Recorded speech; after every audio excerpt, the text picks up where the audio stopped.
All right, we are back with a high ticket sales call review by myself. If you don't know who I am, my name is Josh Lyons, and as a high ticket closer, I was able to earn $100,000 a month in commissions 17 months after taking my first ever sales call.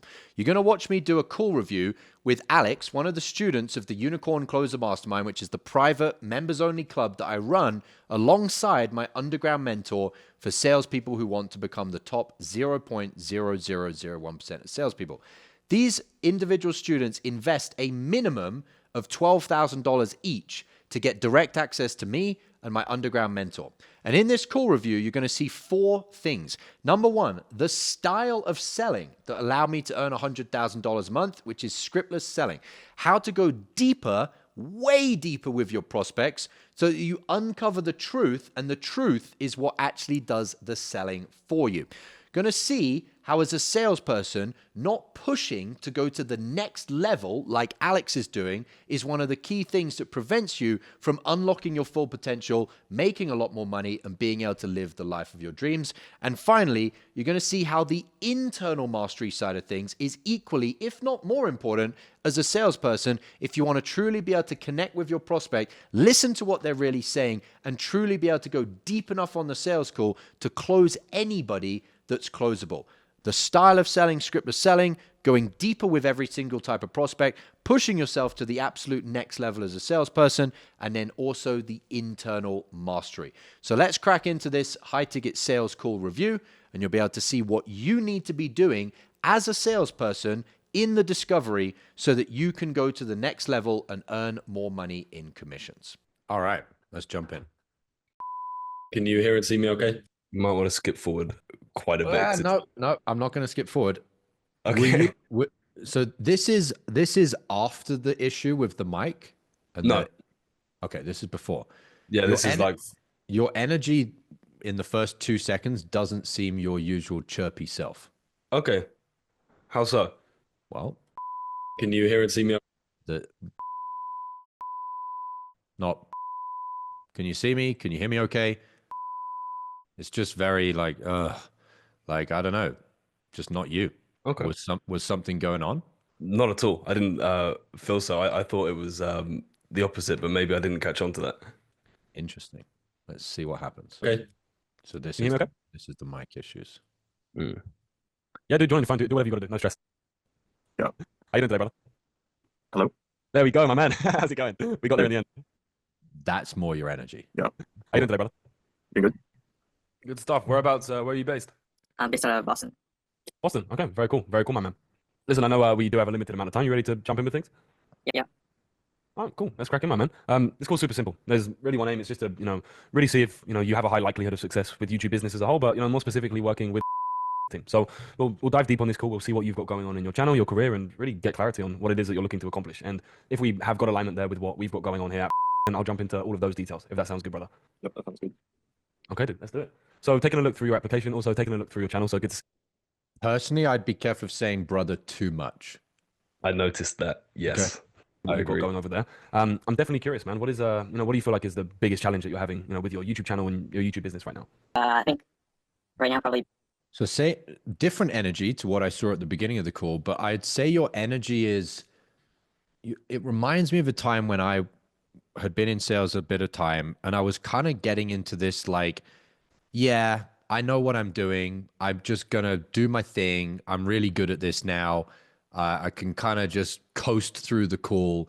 That kind of edge of laid back energy, but just bordering on not quite as focused on what you're doing on the calls. It's kind of this like, oh yeah, this is just my thing. And there's just a little bit of an essence, at least what I'm picking up from you, of too much casualness, too much, for the prospect that's on the call. This is their one call. It might be your 50th call for the month, but their interaction with you is one time. And so you have to bring that same level of, I'm giving everything I have to this one prospect on every single prospect. That's why it's so imperative that you master your sleep, that you master your water, that you do your diet, that you have your pre-call checklist, because for us on our side of the table, it's just our job. We're just going through the calls all over again. But for the prospect, it's their one shot at meeting you, and you have to bring 110% energy to every prospect. Does that Do make you sense? feel like with no, that makes 100%, and I definitely agree. Do you feel like, because what I feel like I was trying to do with this guy, because he had so much fear that he expressed like in his application, and he seemed a bit hesitant at the start of the call. I wanted to kind of make him feel like really relaxed on that call. Do you feel like that might have been too much? It's a great point, and I love the reason why, because it's caring about the prospect. So that's coming from a good place. The catch 22 with that is you're wanting to care more about the prospect, but the most caring thing you can do is to get him to come to a point of decisiveness over this fear. And if you're too casual with him, you're almost being his friend. So you Yeah. don't want to be harsh on him, you don't want to be direct with him, but being too casual, you're not creating the space for him to level up, for him to have to step up to the next level. Does that make Yeah, sense? that makes total sense. I agree. building credibility, because initially I was just under the impression I was like, okay, I need to make a product because if I have nothing to actually sell, then there's no way I can actually make money. But then I soon realized like, oh, like even if I have a product, if I don't have any credibility, no one's gonna buy it anyways. So then I guess that's where I am now. And then I guess the more micro issue is the retention on the video. So probably I could work on better scripts. Okay. Got it. So it sounds like you're having a hard time with, really getting the retention on your videos, but also building, the credibility within the space so that you can actually start converting, your viewers into paying clients. And then also, looking for, help. You're clearly having troubles with the scripting, the hooks, etc. So looking to get some, support around that. Be careful that you don't downplay things when you say, you're having a bit of trouble with, or you need a bit of help with. It's you don't have blank, blank, blank. Got it. So with your current YouTube channel, you don't have the level of retention you need, and you don't have the level of credibility you need. Is that correct? Yes. It's much more definitive. Does that make Yeah, sense? I like As that. Makes opposed to, total sense. so with your channel, you're not really getting this, and you kind of need some help with this, and this could be a bit better. It's too wishy-washy. You want to be direct. Yeah. Okay, cool, man. So I looked on your application. You haven't made any money from the YouTube. And don't say cool to something that wouldn't be cool. That's not socially calibrated. If they say something that's negative, you'd say, okay, got it, or understood, or makes sense. You wouldn't say cool. Channel yet, is that right? Yeah, that's right. So like I made a product first, and then basically I never launched it because like, okay, this is not going to work, and I didn't really like it anyways. So then I relatively recently just made a Stripe page that has like one-on-one calls that I offer, and that wasn't really to make any money. It's mainly like if there was somebody who happened to buy it, then I would just get a better idea of what people like are looking for in terms of like what they could have help with. And then but given that was the goal, I also just ended up making a Google Form survey that I leave in the bottom of all my descriptions, which I mean also no one has clicked that. But then again, I only set it up a couple days ago, so yeah. Okay, that makes total sense. And some, what do you actually do outside of YouTube? Are you employed? Do you have a job? What do you do? Yeah. Like so I'm a senior equity analyst at a consulting firm. So I mean I'm probably going to quit, but that's what I've been doing. What have you okay, So you got to dig into the real data. The data is not just numbers. I don't think you've been on some of the recent calls, but data gathering is not just numbers and facts and figures. Data gathering is about gathering all the information about what's going on in this person's life right now, their situation. So notice the thing that I'm most curious about is he said about leaving his job, and then he had this like, nervous laugh. With? And then but given that was the goal, I also just ended up making a Google Form survey that I leave in the bottom of all my descriptions, which I mean also no one has clicked that. But then again, I only set it up a couple days ago, so yeah. okay, that makes total sense. And some, what do you actually do outside of YouTube? Are you employed? Do you have a job? What do you do? Yeah. Like so I'm a senior equity analyst at a consulting firm. So I mean I'm probably going to quit, but But what? That would have been my next question. But what? 100%. When you're in the mindset of I need to do my data gathering, and even if you're believing that you're scriptless selling, you're still having an agenda, which is I need to do my data gathering. I need to get this and this and this and this and this and this. It's still an agenda. You need to completely have no agenda. The only agenda you have at the front part of the call is to understand what's really going on in this guy's life relative to whatever he wants to change by building a YouTube business. So he said something weird, which is, I'll probably quit, but what? That had to have been your next question to be truly listening and truly tuned in. Like, what's going on? Why did he say, but what? Or why did he say, but? And there was a nervous laugh, and he's like, okay, well, that's what's really going on. That's what I've been doing. What have you? Okay, what is it you've seen in that has you looking to quit? You notice how the real truth is not that he wants to quit. The real layer of the truth is he wants to quit, but. Yeah, why he hasn't done it already. Well, it's the fact that his current experience is he wants to quit, but. And so what you need to be digging in from a non-salesy perspective is what's the but? Whereas what you're doing is you're digging in from a sales perspective, from a closer perspective, from if I get this information, I can stack it on my clipboard of things that will close the deal. The irony is the thing that will really close the deal is getting to the truth of what's really going on. The highest resolution of the real truth. First level is he wants to quit his job. The next level is he wants to quit his job, but. And the but is the real, when we talk about peeling the layers back from the onion, the real heart of what we've got so far is I want to quit my job, but. So that's what I would be digging into. I mean, I basically you wake up at 6 o'clock and you work till 2 o'clock in the morning every single day. So I'm kind of dying, and also, if I think about what I want to do long term, I mean, if I just stay in that job, I'll be working the job and then maybe helping some hedge fund make a little bit more money. It doesn't, and then I would then again just make money, but it doesn't seem all that valuable to me. So biggest, juiciest thing so far is he doesn't feel like his life has value. You can bury someone in that. Makes total sense. Well, let me ask you this, brother. How many more days do you want to spend dying in a 9 to 5, filling a hedge fund owner's pockets? Too premature, but also the big thing is you attached it to the wrong thing. The issue is not that he's in a 9 to 5 making hedge fund people more money. What is the issue? That he hasn't left yet. Nope. What is the biggest issue as far as his pain or problem? It's not the issue. It's the meaning of the issue that we have to dig into. He just said, I'm working a 9 to 5, making other people money, blah, blah, blah, if I keep doing what I'm doing. And I feel like that has no meaning. So if you were going to say how much longer, it would be how much longer, how many more days are you willing to live a life of no meaning? It's not how many more days do you want to go to your job? It's the impact of going to the job and his personal emotional feelings around it. That's what we're selling. Yeah. So if I really explain it for you, there's 3 layers to this. First one would have been my job. Okay. Which, what is it he's doing? Equity thingy, whatever. Next thing is he said it has no meaning. So why does it have no meaning? What does he mean by that? What does he define as meaning?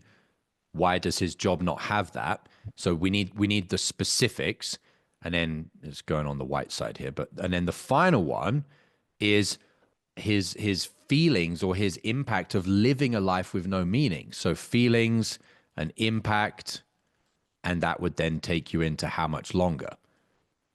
How much longer? So the first thing is my job sucks because it has no meaning. What do you mean it has no meaning? Well, what I'm doing doesn't do blank, blank, blank, blank, blank. Get all of the specifics. This. Got it. How long have you been going to this job feeling this? In other words, every time we jump from one layer of depth to another, we delete using the word or the phrase from the previous level, and we insert the higher resolution thing. In other words, layer 1, my job. What about your job? It has no meaning.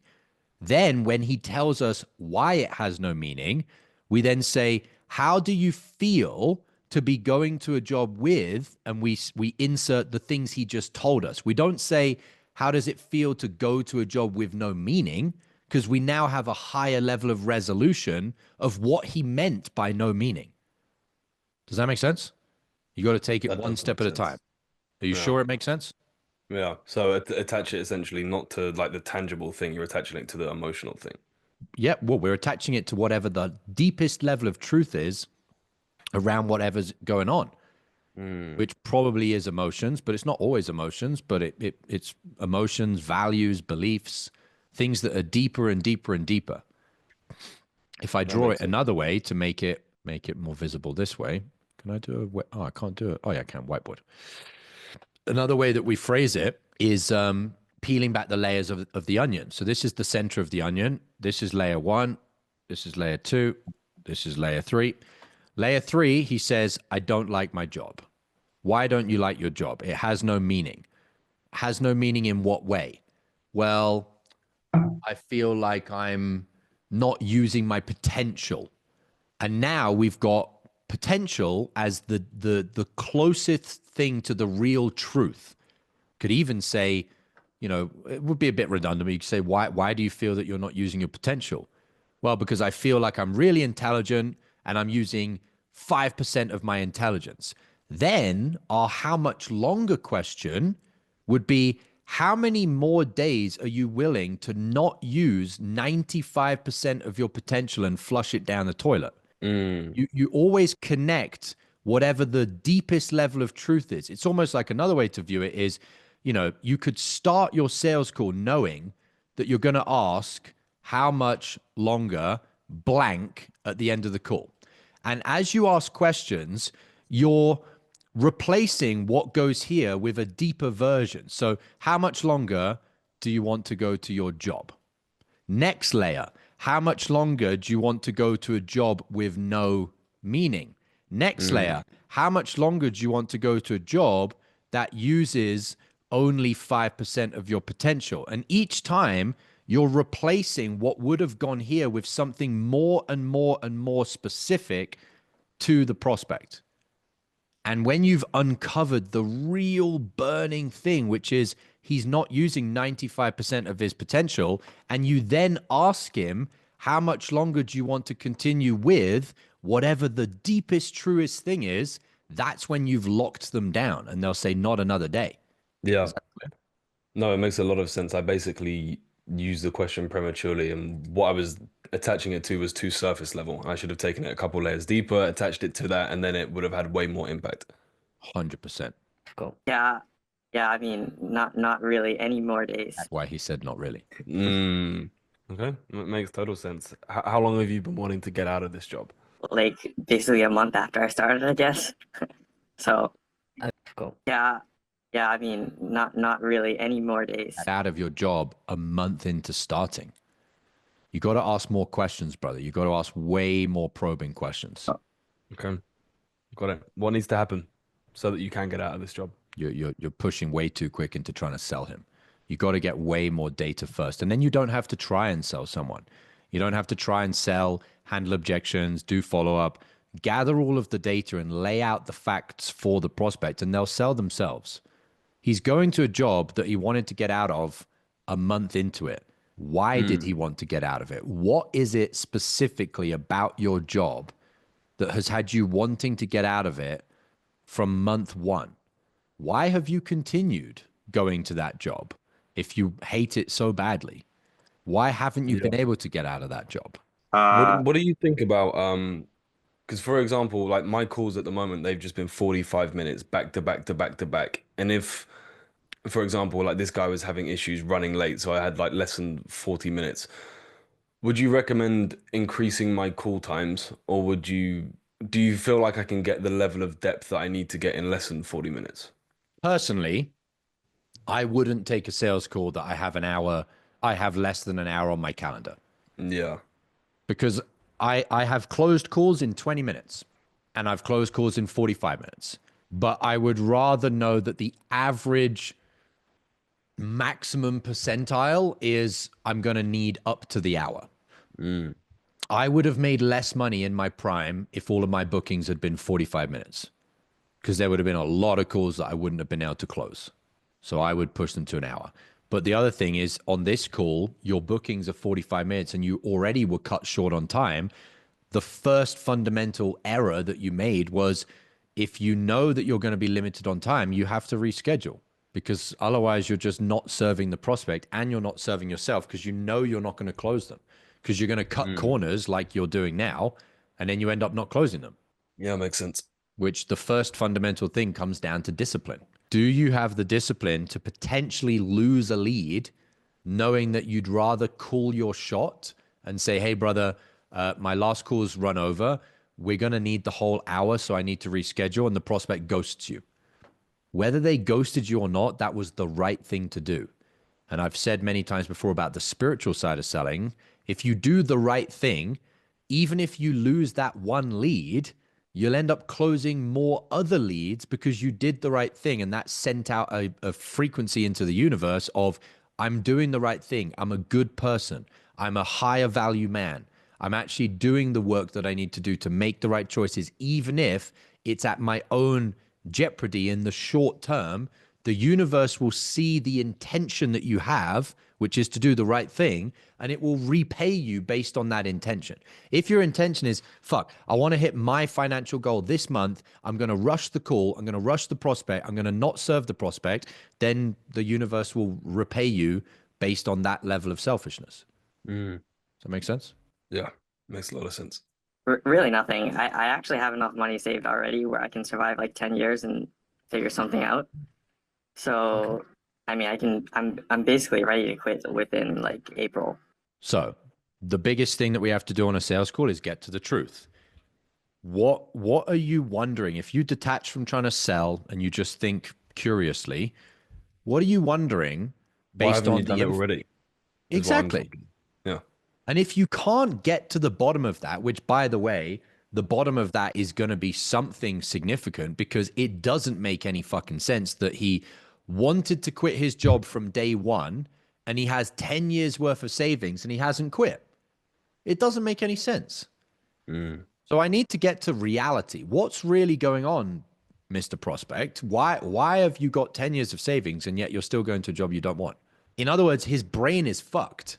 His way of thinking is not straight. And if I can't straighten his brain, I'm not going to close him, because people that are not thinking straight don't make good decisions. And if it was genuinely a good decision for him to join the program, I guarantee that he will not make a good decision if his brain is currently not thinking straight. Why haven't you done it already? Good question. But you got to contextualize it, because otherwise he'll be let off the hook. It's not why haven't you done it already? It's interesting. So given that you've got 10 years worth of savings and you wanted to quit your job from month one, why are you still going? Notice the difference in the specificity of the question. 100%. Yeah. I guess because you weren't specific, his feet are not to the fire, which is why he's laughing. that I didn't feel like I proved that I could do anything else yet. Because I have been working on this YouTube channel in the background for like a year, like I believe I started like September of 23, maybe. I don't really remember exactly, but like a year or so ago. And then I paused for a while just because like I actually had no time. And then I started back up recently just because one of the main clients that I was working with is no longer working with us. So then I just have more time. Okay. I'm gonna address the elephant in the room, brother, because I looked through, your application and I saw what you wrote at the end. And I saw, you've signed up for this a few times or gone to hit submit. But each time you've done it, you kind of got scared away for some reason. So I'm curious, what do you feel like has held you back from actually, submitting that application beforehand and wanting to get on a call with us? Yeah, so I think it was two things. So like the first thing, for whatever reason, I just felt I wasn't ready. Like I have to make my channel succeed before I sign up for the course. But then again, that doesn't make all that much sense given this is supposed to help you improve. And how long were you aware that it didn't make sense? You got to go deeper into what he says. I knew it didn't make sense. How long did you know it didn't make sense? So why, knowing that it didn't make sense, did you continue to not take an action through a mindset that didn't make any sense? You challenge someone one layer, but you need to keep challenging them until you actually get to the bottom of it. And the second thing is like one of the main points in like the landing page says like, oh yeah, you'll have like 7 YouTube experts in your back pocket, and yeah, that's super valuable. But it's also sort of like it feels like, oh yeah, you have like 7 people staring down your back and like improve, right? And I didn't feel like I have the actual time to do that quite yet, but I do now. So it basically last month, I think, is what. Got it. As far as the second bit. So the second bit sounds like you didn't want people to push you to actually accomplish this and challenge you and hold you accountable and make you uphold a higher standard. Do you think part of the reason why you've continued to go to a job for 4 years that you wanted to quit after month 1, despite having 10 years of savings, is because you're not willing to be held to these higher standards? Yes. And then That's the your how that's much the longer light bulb. question so far Yeah. is, how much longer are you willing to shy away from the standards that would allow you to be a successful YouTuber? How do you expect to be a successful YouTuber with an audience and followers that are looking to you for guidance, whilst you're the type of person that runs away from being held to a higher standard? The last time the program was open, I was thinking about Incongruency 101. sign up, never click submit. But then I told myself, okay, since I'm coming back now, if my first 3 videos get like over 300 views, then I'll just do it, which it did. So Okay. So where are you at now with your, your readiness to commit to getting the help you need so that you can scale your YouTube channel and get out of your 9 to 5? well, I mean, I was Same thing again. It's all premature, but we'll keep going. practically set on quitting anyways because I'm able to live without my job for a very long time. So I mean, I'm basically gonna have the ability to go full time. Okay. And if I'm understanding correctly, you've had that ability for a long time because you now have 10 years worth of saving. So what's changed?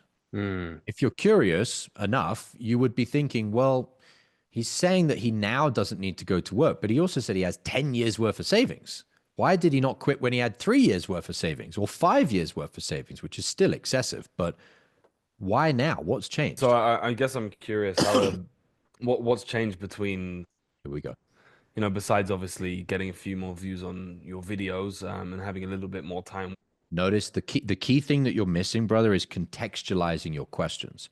Yeah, I agree. Given that you have 10 years of savings, which I assume means you've had that ability for a number of years, what has changed now? And it's That holds the mirror up as well a lot more. Yep. Yeah. Specificity of contextualizing questions. Change from the first time, you didn't click submit on an application between, now. I guess the main thing was time. It's bullshit though. And we know it's bullshit because, and you have to get him to realize it, given that you have 10 years of savings, did you not have the ability to buy the time 2 years ago and you could have just quit your job? Like, he's trying to tell you that it's the outside force of time that's his sudden, logistical reason. It's bullshit. And it's bullshit because that logistical reason was available a year ago or 2 years ago when he had 5 years of savings. So you have to bring the facts into the conversation to be able to challenge him on why this doesn't make sense. Yeah, I just didn't feel that I would be able to go through and spend as much time as would be required to actually implement everything that I learned. Okay. And that just How much time are you able to Put it towards. Okay. You're in selling mode. You're trying to sell rather than be curious about what's really going on. Oh, sorry. Yeah. So I mean, previously I would probably could put in like 4 hours or just whatever time I had over the weekend. But now I mean I can basically put in like 8. Like you said, the phrase elephant in the room, which is a good phrase. The elephant in the room is, why now are you now committed to spending this time doing this when for a number of years you've had 5 to 10 years worth of savings? That's what I really need to know. And the two big issues with this guy is he's lying to you and he's lying to himself that the external reason of time is his all of a sudden, doorway to doing this. And the other big issue is which is why he's lying, by the way. One leads into the other.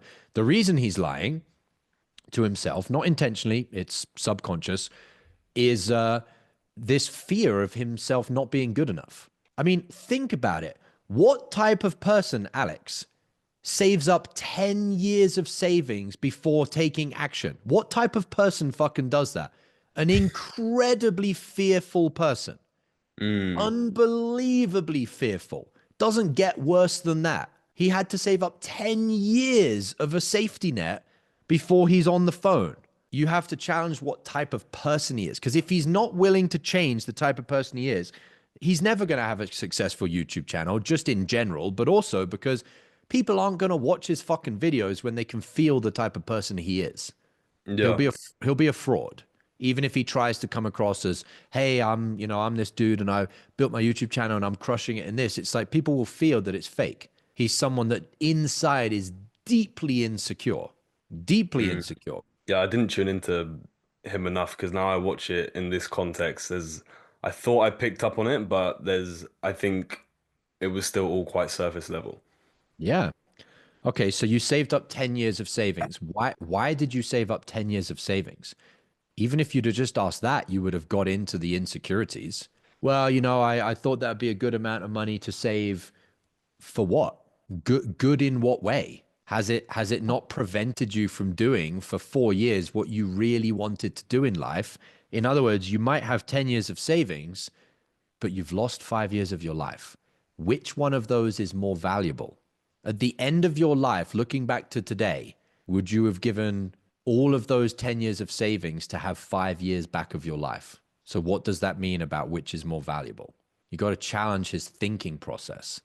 His thinking process was, I'll give 5 years of my life away to save 10 years of savings only because he's been insecure, not because there's any logical rationale behind that. Hours a day, 7 days a week. So we're honestly more than that, like up to 13 hours, I guess. Wow. Okay. I mean, for context, most of our students, we say we want you doing about 2 hours a day. So Okay. you can do that. That's more than enough. So obviously, you now have the time and things in place. I guess, was there, besides that, I guess, is there because like you said in the application, you were there was that hesitation, there was that fear holding you back from doing it. Has anything changed in terms of, that? Was there a specific turning point for you where you decided, what have I got to lose, or what did that look like?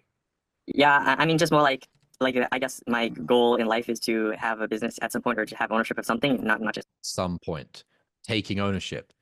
How much ownership did you take spending 5 years saving 10 years? What level of ownership is that? like work a job. 'Cause it's kind of like a dead end thing. I want ownership whilst I'll stay in a dead end job. How much ownership did you take to not be in a dead end job for the last 4 years? And then so I just sort of asked myself, like, does the job align with that? And no, it doesn't. Does this YouTube thing align with that? And like building business on it? And I'm like, yes, it does. And also, like, I have enough money, so And did you ask yourself that? What led to that conversation? what's actually stopping me? Nothing. So I just went and did it. Got it. So it sounds like you've come to the realization that for the last 4 years, the only thing stopping you was you. What actually changed in your life that you had such a transformative reframe of your own reality that you now realized you're the only person stopping you? That was good what he just said. That would help you sell him. But we need to go deeper into it. He spent his entire at least 5 years stopping himself. He's now admitted that and realized it, which is very good. Why? That's a really bit, if it's true, that's a massive shift for someone. I need to know proof. Prove it to me. Tell me with facts why that's actually happened and I should actually believe you. Sure. I just Good for you, do it. man. Yeah, well, it sounds like, and obviously having that fear there initially is normal. I'd be worried if, you didn't have any fear, but it's clearly, evident. Seems like you've had enough of the job you're in. You're at a point now where you're no longer willing to let that fear hold you back from the results that you want to get. Still don't know why. Why has he had enough of the job? He hadn't had enough 2 weeks ago. You're willing to step up and over that fear so that you can actually get the help you need to scale your channel to what you know it's capable of. Yeah, I mean, the other thing was that, like, while I was working a job, I probably put out like 30 Notice the power of the summary. You didn't even ask another question and he's just adding more information in. videos, just like pumping them out over the weekend, even with my lack of sleep. And they some of them performed all right. Some of them were like, they get like 20 views or something like that. And then, but basically, I would watch the videos that's just free on YouTube, like on Creator Booth or whatever, and implement some of the stuff recently. And I see like, oh, this stuff actually works. So that's like another supporting point to actually. So you started implementing some stuff for free on YouTube and it worked. Why didn't you implement that stuff before? Like, notice the weirdness of what he's saying. All of a sudden, I actually started taking action. Why did he start taking action now when for all of these previous years, he's not been an action taker? Do it. So it's not like a lot of people say like, oh yeah, it's like you don't. There's no like actual method to do it. It's just like luck of the YouTube algorithm. I'm like, oh well, not. For sure. Cool. You've been following along? Probably since I tried to start back in like September. So or like of maybe a year or two ago. So. Oh wow. Okay. And why in September did he start this business? Or start the YouTube? What changed in September? He's had 10 years of savings. So what shifted in September? What was that critical moment in September? What happened? Okay, cool. Probably his girlfriend dumped him. You're not a stranger then. That's It's usually some external thing. It's not like internal. awesome. What are you looking for then from, you know, a mentorship? What do you really feel like is, you know, you need in order to start boosting your credibility, to start, you know, having more retention, but also Like another way to view this, Alex, is like billiard balls. You know, billiards like pool or snooker and things like that. yeah. Yeah. So like when you hear someone say, let me go back to the whiteboard. When you hear someone say, you know, in September, I started doing something different in a different direction, you should see that as a billiard ball rolling in one direction. And you should go, oh, interesting. September, this billiard ball just started rolling in this direction. So then what you should be thinking is, what billiard ball hit that billiard ball to start it rolling? Cause and effect. In September, I started this YouTube channel. Okay, what happened? And you've got to understand like the laws of physics that there's cause and effect. If something starts moving, it didn't just, the billiard ball didn't just wake up one day and say, you know what, I'm just going to start rolling in this direction. No, something hit that billiard ball that knocked it in a different direction. You need to know what that was, because that thing was big enough and significant enough that it actually was able to move this ball from standstill, not doing anything, to motion. Anytime you hear a moment of motion in a prospect's life story, you need to go back into it, dig into it. What happened? Why did that cause that? Why so? How do you mean by that? How were you feeling? Why was that the turning point? Does that make sense? Cause and effect. Yeah, fuck, that's a paradigm shift. I feel like I've just been looking at the effect the whole time and digging in on that, but I've not taken it deep enough to actually get to the square root. Yeah, exactly. In September, I started this YouTube channel. Why? What happened? Well, you know, I went back home and I had to live with my parents, and I realized that, you know, they're getting old, and, you know, I realized I've not accomplished anything in my life. My job has no meaning. I've made money. I've saved 10 years of savings. But honestly, I just looked at my parents and I thought, I'm just going to end up where you are. Okay. And so when you're at home and you're at your parents' house and you realize that, how did you feel? I felt blank, blank, blank, blank, blank. Okay. And so then you decided you need to start a YouTube channel because you didn't want to have a life the same as them with no meaning. Makes sense. Notice how much deeper we've gone into it. What actually happened?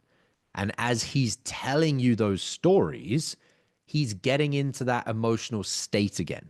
The feeling of disappointment with his life that he felt 6 months ago when he went to his parents' house. And you're changing his state. And when you change his state, that's what makes the prospect want to buy, because they're in a buying state. You're reading, you know, the levels of consciousness. The state that they're in specifically that gets people to buy is guilt and shame. Those are the two emotional states that you get a prospect in to buy. The guilt and the shame. When they feel that, they start to do something. They decide, right, I need to do something about it because I don't want to be in this guilt and shameful state any longer. Which is also why the how much longer question is so powerful, because it's a guilt-based question. How much longer are you willing to choose to stay in blank, blank, blank situation? Guilty, guilty, guilty. That's what you're saying to the prospect. And that's what you're making them feel. That makes a getting lot of sense. enough views on your channel. Probably a few things. Like I believe like when I'm filming, some of the days like it goes well, and then like I would film have like a 20-minute thing, and then usually cut it down to like 10 minutes, so half of it is good and like the other half is garbage. But then other days I haven't quite pinned down exactly what it is, but then it's like you film for an hour and then I had to repeat myself like 5 times, and then it feels like it's garbage. I mean, I go into the edit and usually ends up being all right, or I feel like this video ended up all right, but I don't know. I think there's something with the script or the presenting part that I could just do better on. Okay, so it sounds like you want the help with, you know, the right structure and format for your video, so that, you know, when you are uploading a video, you know that it is going to get views from the right people, and, you know, you're not going to have to be unsure whether or not it is the right video to post. Yeah. Okay. Anything else in particular you feel like you're really looking for help with or looking for from a mentorship? I mean, I guess I'm not quite there yet. But then when I do go to create a product, like something that I actually feel is valuable to my viewers, because yeah, I mean, I thought about a couple of things like based on like focus or like distractions or like I don't know, like potential to make more money. But I haven't quite pinned down what I think I feel valuable, and then if I feel it's valuable, it's probably not actually valuable for the viewers. Okay. So it sounds like you're also looking for help, not only with the process of launching a product, but also actually finding out, what product your audience needs and how to then launch it. Yeah. Okay. For sure. Makes total sense. Let's say then we can help you, boost your credibility, boost your retention in your channel, but also get you to a point where you have the exact dialed-in process for your scripting, for your hooks, your ideation. Notice how you're telling him, if we can help you with solution. No. If we can help you get to a point where you no longer feel like your life doesn't have meaning because you have a YouTube channel that has views and credibility and blank, blank, blank, blank, blank, you don't sell the tangible solution. You sell the result of the solution. We sell removing them from the current position of pain and negativity that they don't want to be in anymore. Right now, we don't know what that position is. The reason you would never sell this guy on this call is we don't know what that position of pain is. What is his pain right now? How bad is it? Why is it so bad? What impact is it having? You got to find, it's like the epicenter of an earthquake. You got to get to the epicenter and see, holy shit, look at all the consequences of this pain and this problem and how what do they call it? The magnitude of the earthquake. Is it a 9 on the Richter scale? Right now, this guy's not even on the fucking Richter scale. It's no pain. So you're selling him based on the solution, but not on his current life. Yeah, so it should be being less disempowered rather than empowered. Correct. Yeah. Why right now does he need to actually get this YouTube channel working? I don't fucking know. And the irony, which is why I've given you guys all the 4 cool pillars, the best thing that came out of this call was his response to the opening question. I'm going to a job and it doesn't have meaning. If you'd have just dug in on that, that would have been where to close the sale. Going to a job with no meaning. No meaning in what way? Blank, blank, blank. How long has it been? How long have you experienced those things? 3 years. What impact has it had on you having those things for 3 years? Why haven't you left? Well, I've got, 10 years worth of savings. So why haven't you left? And you would have started challenging him on, he has chosen to stay in that place of whatever the reasons are that his job has no meaning. You got to get into the pain, which came straight in the first few seconds of the call from the opening question. We got it. You just went off into selling mode and trying to sell YouTube and dig into YouTube.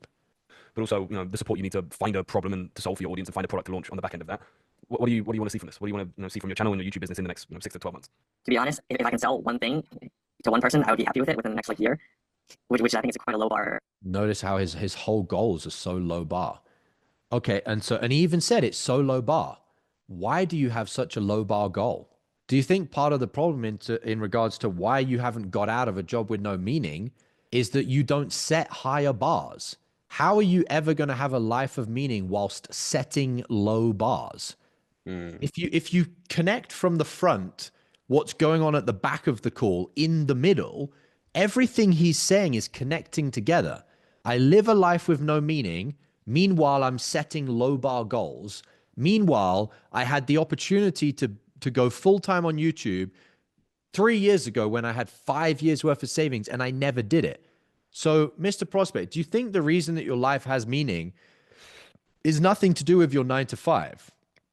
The reason your life has no meaning is because when you have an opportunity to build meaning, you hesitate and you delay for years and years and years, building up a safety net, which, by the way, how much meaning does life have when it has a safety net? Pretty much none. The other reason is that you doubt yourself, and the other reason is this, and the other reason is that, and you lay out the facts for him. The real reason his life has meaning is he delays taking action, he's afraid of things, he sets low bars, and he's not facing the reality of he has chosen to live a life of no meaning. You're not selling YouTube. YouTube is just the vehicle out of it. It's why does he even want a vehicle and want to get in the vehicle in the first place that you need to find? Sure, probably, but I don't know. And also, well, I guess the first thing would be to get my video to, I guess, make my videos to a point where I feel their retention is good, and then therefore people think it's credible, and then to be able to sell at least one product. Okay, why just one? Use his specific language. It's not why just one product. What we really need to ask is, why are you setting a low bar? Same direction that we're going, but very different intention. One is actually being curious about the person that we're on the phone with, not the information. We're curious about who are you. You need to be curious about who is your prospect. I guess I just want to know if it can work. I don't know if that's the best way to say it, but like if I can just make $1, then that's like I would consider it. Right? Like he's trying to rationalize that he's not sure if YouTube would work. And and so you could say, why are you unsure that YouTube can work? And we need to get him to a place where he says, it's not YouTube, it's me. I'm unsure if I have what it takes. Okay. What would it take? What do you think you need, or what do you think would help you push through that so that you can find what you're made of? Well, a mentor and a community and guidance and support.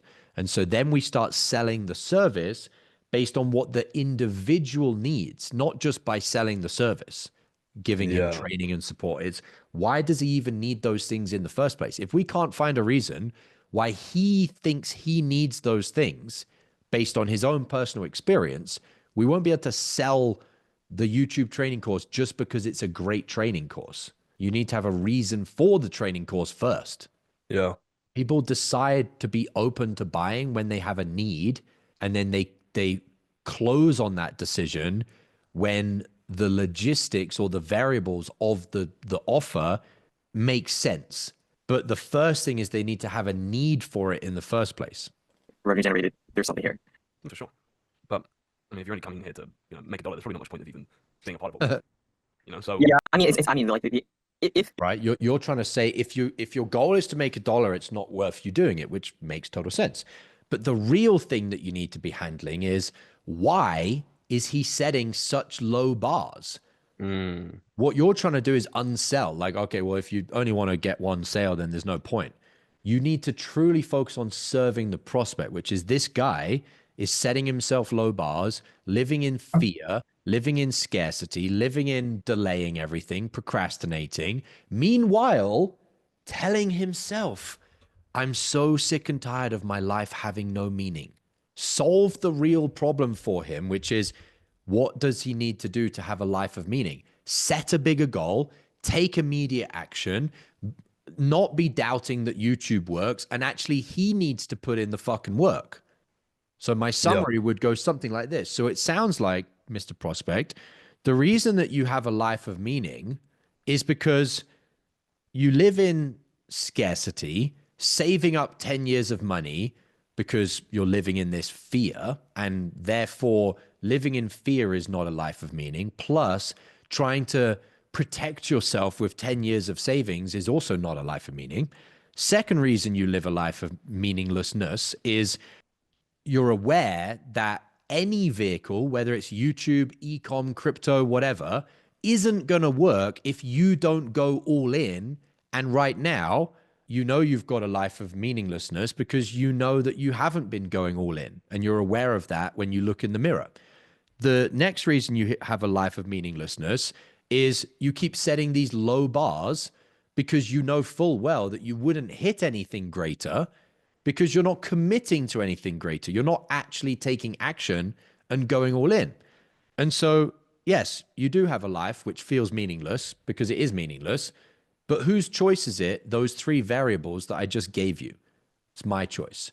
So how much longer are you going to choose to show up in the way that you've been showing up, knowing that you'll continue to have a meaningless life? Got it. Makes total sense. Why YouTube? Why? Okay, cool. Sign here. Don't sell YouTube and don't sell until you've sold the person that you're on the phone with against their lower version of themselves, the way they've currently been showing up. You got to sell the person first. Can't sell YouTube to someone that doesn't even want to, show up in the right way or face reality. Doesn't matter if it's, if you said to him, we've got a guarantee that you'll make $1 million in the next 12 months, he still wouldn't fucking buy because the issue is him. He'd be like, oh, well, I've seen guarantees before and I don't believe them. Or, oh, well, I'm still not sure if I want to do YouTube. Hey, man, I just told you we guarantee you'll make $1 million. Yeah, well, excuse. Doesn't matter. It's not the guarantee. It's him that needs to be sold on his reality. And like, if we summarize it, the real issues, if we put it all together, if I pull this whiteboard off, pull this whiteboard up even, the real issues with this guy is the 10-year savings. That's a red flag. That's an issue. The low bar goals, the lying to himself that he doesn't have time. That's bullshit as well. We don't know why in September he actually started this thing. That's what we would have needed to know. What else was there? Why? Yeah. If you'd have covered those 4 things, why does he have 10 years of savings? Why does he set low bars? Why is he lying to himself that he doesn't have the time? And what happened in September? And then once you've got that, which is all the data and the facts, what now? In other words, okay, this is what you've currently been doing. What about now? What are you going to do now? Are you going to not need this 10-year saving security net? Are you going to not need this low bar bullshit? Are you going to not make excuses? And are you going to actually do what you committed to do when you made a decision in September? Those are the things that we're missing. Does that make sense? Yeah, I think it's a bad habit where I've been taking so many calls back to back to back, and I have then been less intuitive, been less curious on those calls because I'm just treating them like one call out of 15 on my calendar that day. Mm-hmm. You know what's crazy? What did I say before we even got into the call at the start of the call? I was like, your energy is the energy of someone that is too like checked out. Yeah. Like you're not on the call. You're just like there. You just sat yourself in your chair, put your microphone on. Okay, next call. Here we go.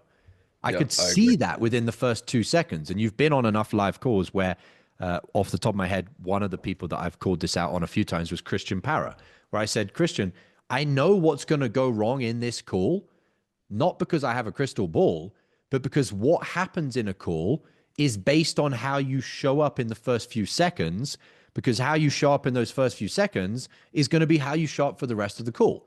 And how you showed up for this rest of the call was the same as you showed up in the first few seconds that I saw, which is you've done this enough now that you think you've got it and you don't really need to take each individual prospect as a human being. They are complete.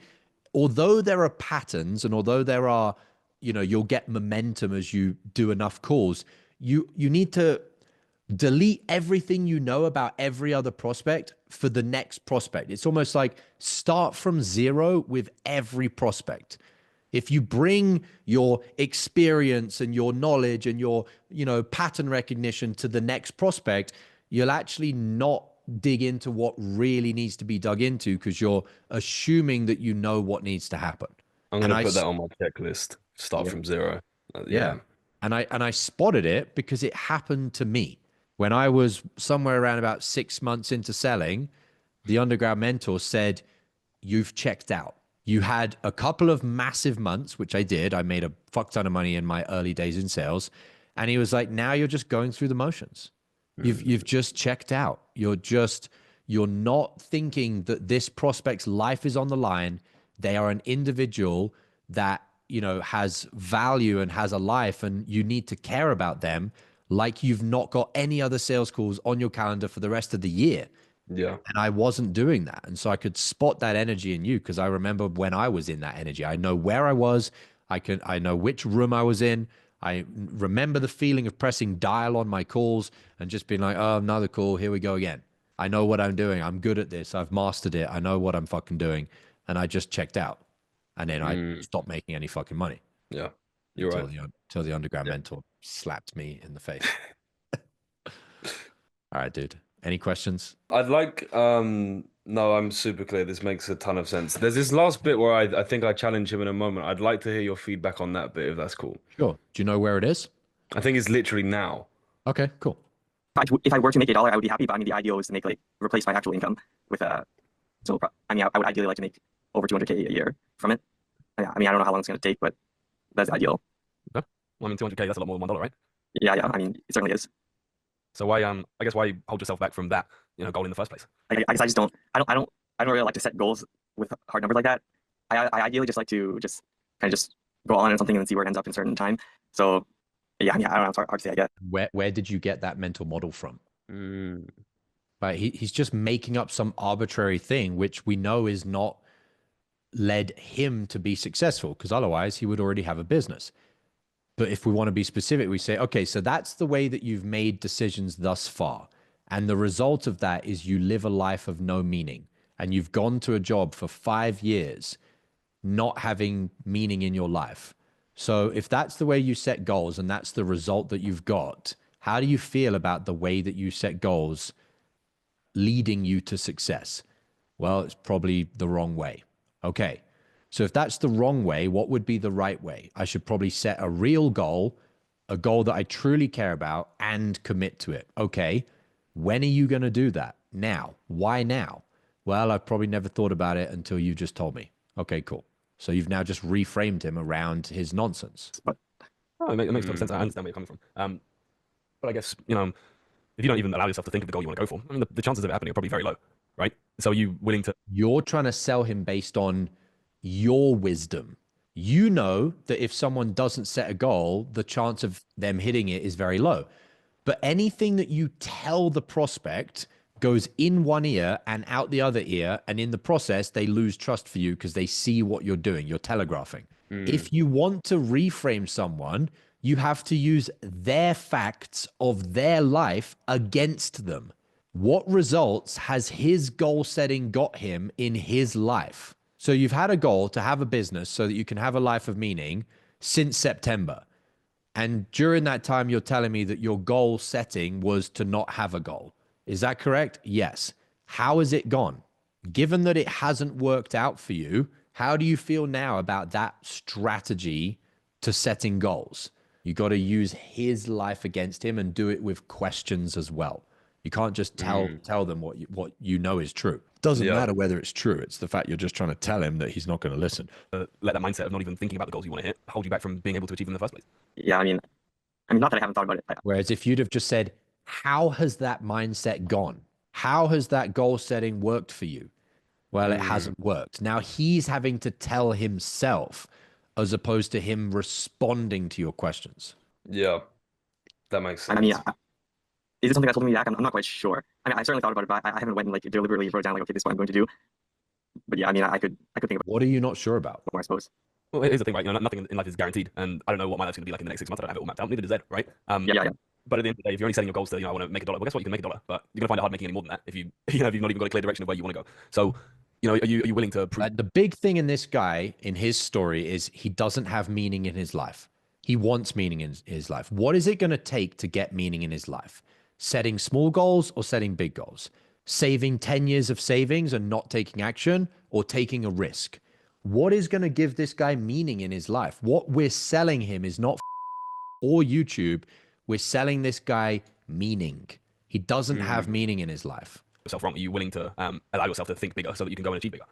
Yeah, I mean, for sure. I mean, to be honest, this is actually something I didn't mention initially, but I mentioned I was like sort of afraid to sign up, and that's also sort of because like, I mean, the reason why I ended up signing up in the first place is because I like to do what I feel like I don't want to do, and I feel like I didn't. One of the reasons why I feel like I didn't want to sign up because like, even though I say that like, oh, I like feedback and I like to be able to have people tell me what's wrong with what I'm doing so I can improve. Then again, there's still that like fear in the back of my mind, like, oh, like someone's gonna tell me I'm garbage. And what if it's true? Fuck, that would have been so good. Would you rather someone tell you what's true so that you can become what you're not, or would you rather someone not tell you what's true and you stay who you are right now? But given I like sort of made a rule in my mind to just do what makes me uncomfortable. That's usually the best thing to do. So, yeah. And give me an example of when you've done that in the last 6 months. Like he's telling you a fucking bumper sticker. Oh, this is the right thing to do, but you haven't done it. So are you willing to, you know, are you willing to take on that feedback? You know, the potential of someone, you know. And if you go deeper into it, the reason he's telling you that bumper sticker now is because he knows that he hasn't done that for the last 5 years whilst he saved 10 years of savings, and he is dissatisfied with the outcome. He is dissatisfied with having 10 years of savings, but nothing to show for it as far as purpose or fulfillment or meaning or impact. So he's now telling you this bumper sticker because he's had that realization, but you still need to hold the mirror up and show him, yes, what you're saying, Mr. Prospect, is true, but you haven't lived life like that for your entire life. What has shifted? What has changed that you now actually had this realization? Why did you have that realization? How much longer are you going to continue not doing the things that you're afraid of now that you have the realization of the outcome of that is a life of no meaning, right? You criticism so that you can get the goals that you want to achieve. Yeah, I mean, for sure. I mean, that's sort of why I ended up clicking submit this time. I would, now that I have the time, and I would like people to tell me what's going wrong. Because you didn't dig into the bullshit that it's not about time. He's just going to keep saying it. Therefore, I could make that improvement. Good for you.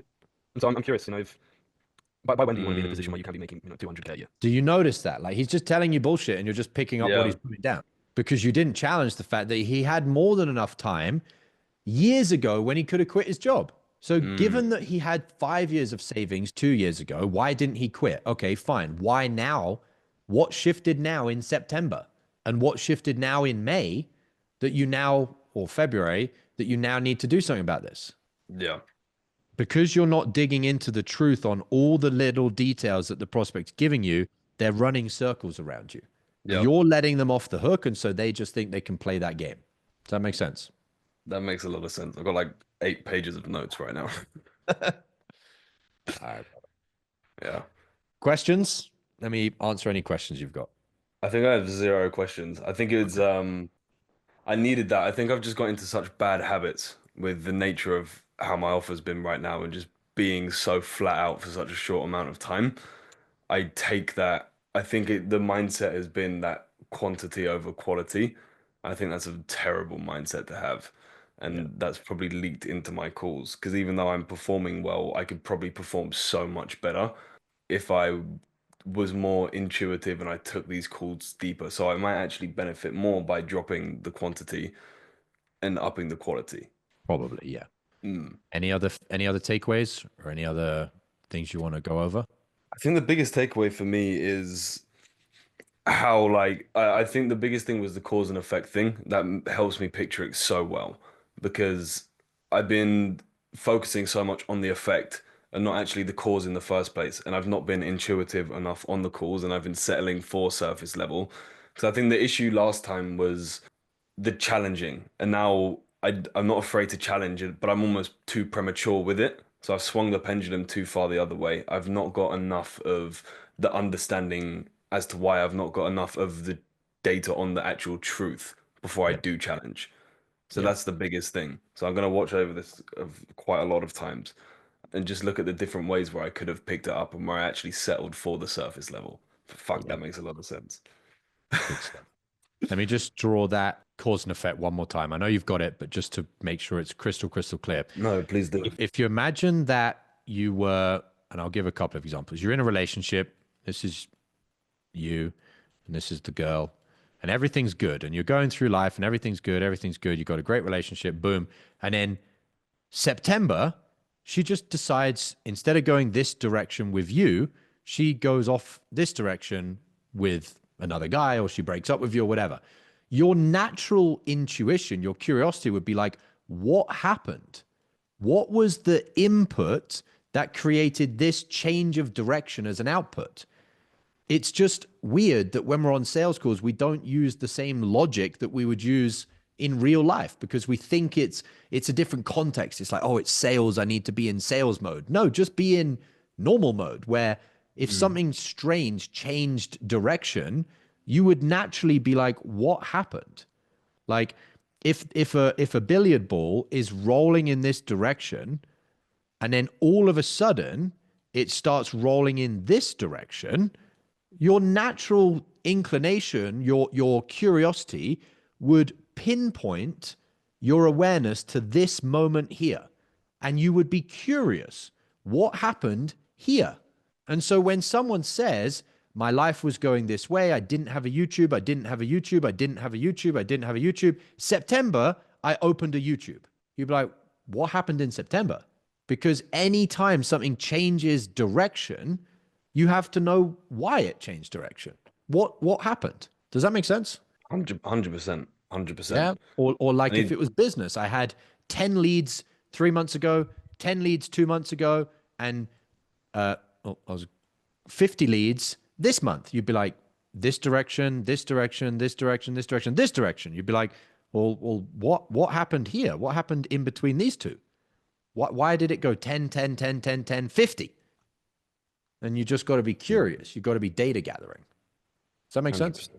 Yeah, no, it makes a lot of sense. It's just getting to the square root of like what actually started it in the first place. Because if I don't find out that, I have no like foundations to actually go off. I'm just using the end result, but there's no meaning in the end result because that's just the end of what actually started it in the first place, where the meaning Yep. is.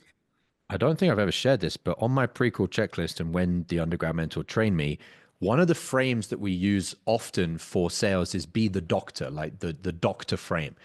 The undergrad mentor taught me a different one, which was be the detective, which I think is more appropriate when we're thinking about that cause and effect. Is like, imagine if you were a detective that was solving a murder mystery. And for whatever reason, one part of the murder mystery was there was a billiard ball going along the snooker table in the mansion in one direction. And then all of a sudden, it pings off the table in a different direction and hits someone in the head and they die. As a detective, the first thing you'd be wondering is, why was the ball going in this direction and then all of a sudden it went in that direction? That would be the thing that as a detective, you would look at. You'd be like, what hit the billiard ball to change it into a different direction? So maybe a good shift for you as far as your frame in your own mind could be, I'm being the detective. I'm trying to I be a like that. detective of what's really going on. Why did that happen? When did that happen? What caused that? Why did that cause that? How do you mean by that? Clarify that for me. Yeah. So being the detective is a very powerful mindset as far as understanding the I'm gonna add that to my understanding. checklist as well. That's Yeah. really good. Yeah, I like that. All right, brother. Anything else? I don't think so. I've got so much to work with. It was good though. I think it was humbling as well because I thought that was in my head. I was like, yeah, that was a pretty good call. I challenged him well, and it just makes you realize like, fuck, there's so many levels to this. There's so many layers deeper that you can take it. And even though I did close that guy in the end, I could have done it way better. I could have served him at a way higher level as well. Yeah. Um, 100%. if I had just actually taken it deeper and not treated it like just another call. So Yeah. got a Yeah. lot to got a lot to go through. Nice, brother. And you've had some big months as far as commissions. And if you're hitting those months at this level, it should be very exciting for you how much money you have available that you can be making if you go to this next level. Yeah, I agree. Yeah. All right, brother. It's a Mm. pleasure. Anything you need, just holler. Appreciate you, Josh. Thank you very All right, much, man. and All right, see you brother. in Cabo. See you in Cabo soon, brother. Talk soon. Bye. Awesome, man. Take care.